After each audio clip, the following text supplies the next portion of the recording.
most of the 36 before 37 were China or Russia. There's one or two Iranian groups. There's one out of Vietnam. And then we have our second group out of North Korea. So what are they doing? How did you find this? And how concerned should we be? You know, you should be concerned, and here's why. Basically, it's following the normal progression that we see. When you're developing offensive capability as a nation, normally you restrict your activities on government, then it's military on military.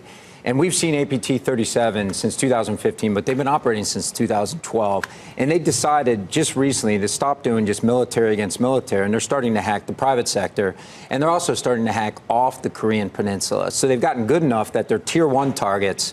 They can now operate at the scale and scope where they're beyond tier 1, and they're starting to hit other tangential targets. Do they do that because they lose against our military and our government computers, so they figure they'll go find other covert ways of getting around it? No, I don't think that's it. I think they were focused on South Korea first, and now they're focused on other interests besides South Korea. So I think it's just their capability has gotten to the point where they can take on more targeting, work at a wider breadth. What does the U.S. government do with information like this?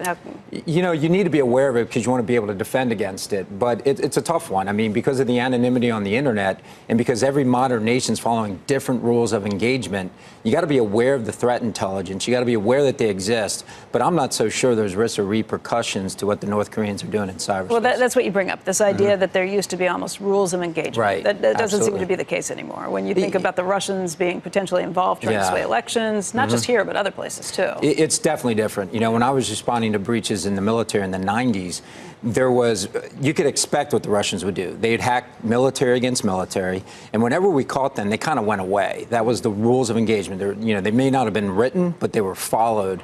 And I would say the Russians, they strayed from their normal rules of engagement in 2016. So how do we as a nation, how should we respond? We're going to have to figure this one out. I mean, do we stray from rules of engagement too? You know, I doubt it. You know, from what I've observed, we're a nation of laws, a nation of rules, and we tend to operate within some confines of those rules. But I've seen Russia get more aggressive in the last 2 years.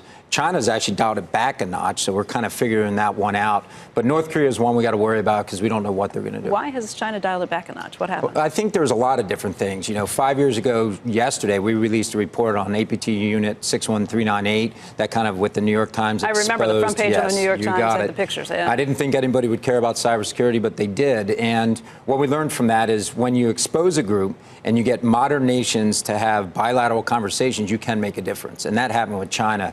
They changed their targeting, they changed their aggression, and they're just different in how they target Meaning they go after companies. other places, or they still are engaging, trying to go after U.S. companies? Well, I think it's a funded effort, and it's hard to kill it. So they've got a whole bunch of hackers over there that hack for a living, and they probably have picked other targets.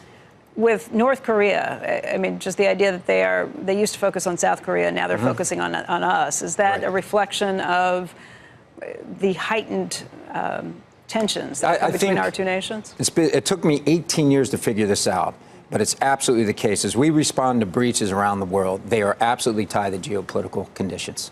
No question about it. So it's just a reflection of what we see Absolutely. happening I think the silent intent of nations, you can see it in cyberspace. You know, I keep asking what the U.S. government should do. What should U.S. companies be doing if they may be potential targets? Well, I think there's a lot of things you can do. And by the way, it's such a long answer. I had to slim down a 700-page book down to a quick answer for TV.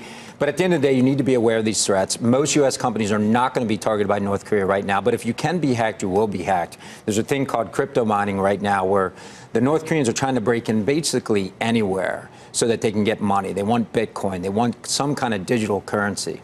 So we talked about this morning. They want digital currency because it can't be traced, and it's the easiest way to do It's an anonymous these currency. It's a beautiful thing for folks. I mean, that's a little different than maybe what we thought of with the Sony hacks, which seemed like it was a much more targeted effort because they were mad about the movie that Sony put out. Exactly right. Sony was a targeted breach, but these things for Bitcoin or for some kind of cryptocurrency, they're spray and pray attacks. If you can be hacked, you will be hacked. So that's government-based, though? Is it because they are facing more pressure from additional constraints that we've been saying we don't want anybody doing trade, so they have to find other ways to get money? It could be. They're restricted on the capital markets, so they got to get money some other way.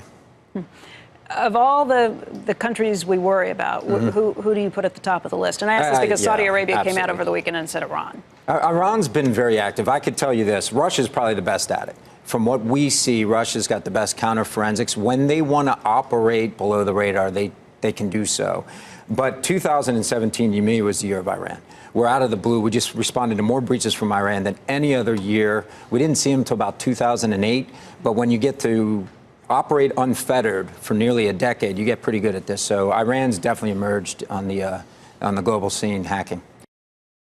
Hey there, thanks for checking out CNBC on YouTube. Be sure to subscribe to stay up to date on all of the day's biggest stories. You can also click on any of the videos around me to watch the latest from CNBC. Thanks for watching.